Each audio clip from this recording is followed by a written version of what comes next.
50,000-ஆ?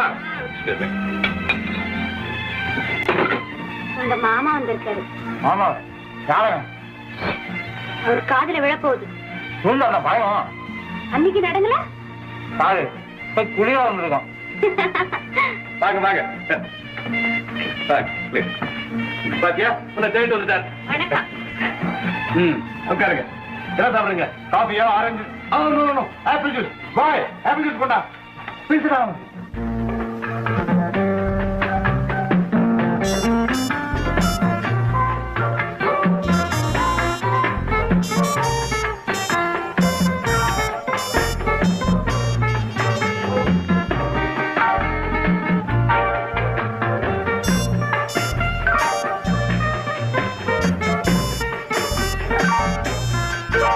என்ன அப்படியே நிக்கிறீங்க? உட்காருங்க.